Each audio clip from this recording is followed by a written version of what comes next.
کسی نے ایک سوال کیا تھا، رات کے آخری حصے تہجد میں جو بھی دعا مانگی جائے وہ قبول ہوتی ہے، تہجد کی نماز پڑھ کر ہی دعا مانگی جائے تو ہی وہ قبول ہوتی ہے، یا اگر اس وقت ہماری نیند بیدار ہو جائے مگر نماز پڑھنے کے بجائے اپنی جگہ پر لیٹے ہوئے یا بیٹھے ہوئے ہی بغیر وضو کے دعا کی جائے تو کیا وہ دعا قبول ہوتی ہے؟ دیکھیے، سب سے پہلی چیز تو آگے انہوں نے پھر لکھا، تہجد کی نماز پڑھنے کا بہترین وقت کون سا ہے؟ رات کے 3 بجے سے آخر حصہ رات کا شروع ہوتا ہے، تو کس وقت پڑھنا زیادہ بہتر ہے؟ اگر ہم اپنے بیڈ پر جا نماز بچھا کر نماز پڑھیں تو کیا ایسا پڑھ سکتے ہیں؟ دیکھیے، سب سے پہلی چیز تو یہ کہ جو رات کے تیسرے آخری پہر میں جو فضیلت ہے، جو صحیح مسلم کی روایت ہے، عموماً ہم رمضان میں سنتے ہیں لیکن یہ سال بھر کے لیے حدیث کیا ہے؟ آپ سے فرماتے ہیں رات کے آخری پہر میں،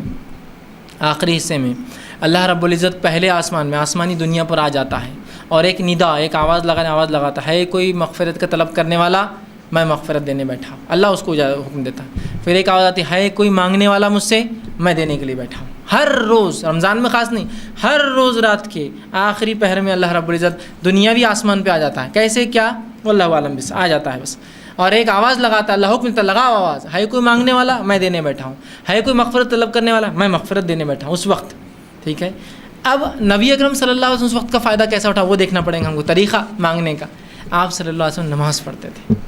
اب یہ الگ بات ہے کہ آپ رات میں اٹھ جائیں، چونکہ جو کاغذ پر آتے میں خواتین کے سوال سمجھتا ہوں تو ان کے حساب جواب دیتا ہوں۔ اگر آپ رات میں اٹھ جائیں اور آپ کی حالت ایسی نہ ہو کہ آپ نماز پڑھ سکتی ہو فرض، یا کوئی بھی نماز پڑھنے کی حالت نہ ہو، تب میں کہہ سکتا ہوں پھر آپ دعا کر لیں، اس رات کے وہ حصے کا فائدہ اٹھا لیں دعا کی شکل میں۔ لیکن اگر آپ عام حالت میں جب آپ پاک ہوتے ہیں تو پھر تو آپ کو نماز پڑھنا ہے، اس لیے کہ آپ صلی اللہ علیہ وسلم دعا کی اور نماز پڑھ کر کی، تو ہم نماز پڑھیں گے، اس لیے کہ عبادت کے بعد اگر نماز یا کوئی کام کیا دعا کرے تو یہ بہت اچھا موقع ہوتا ہے اور ایک وہ وسیلہ بن جاتا ہے وہ عبادت آپ کی دعا کے لیے، یاد رکھیے۔ تو آپ تہجد پڑھیے، اس لیے کہ اٹھ کر نماز پڑھنے میں جو مشقت ہے اس مشقت کا بدلہ بھی اللہ دیتا ہے۔ تو اٹھ کر نماز پڑھیے، اس نماز کے پڑھنے کے بعد آپ دعا کیجیے، یہ زیادہ بہتر اور افضل، اور یہی طریقہ نبی اکرم صلی اللہ علیہ وسلم ملتا ہے۔ سوائے اس کے کہ آپ ایسی حالت میں نہ ہو نماز پڑھنے کی، تو آپ رات میں اٹھ جائیں، نیند میں ہو تو دعا کر لیں، اس لیے کہ آخری پہر ہے، لیکن اصل طریقہ تو یہی کہ تہجد پڑھیں۔ کون سا وقت بہتر ہے؟ تو تہجد کا سب سے افضل وقت آخری حصہ ہے رات کا،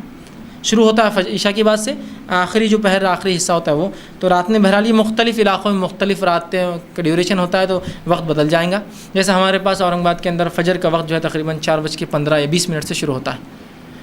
بمبئی میں 4:40 سے ہو رہا ہوں ان دنوں میں، یا 4:20 یا 4:25 سے شروع ہوتا ہے، تو اس کے اعتبار سے 4:25 سے پہلے آپ کو تہجد پڑھنا پڑ جاتا ہے۔ بہت سے لوگ سمجھتے ہیں جب تک فجر کی اذان نہیں ہوتی تب تک وقت رہتا ہے تہجد کا اور سحر کا، ہمارے پاس فجر کی اذان، فجر کے وقت سے آدھا گھنٹہ، پون گھنٹہ، 1 گھنٹہ لیٹ ہوتی ہے، ٹھیک، تو اس کا وقت آپ کو ٹائم ٹیبل لائیے گھر میں، اس میں دیکھیے اور اس کے مطابق آپ کو عمل کرنا ہوگا۔ آگے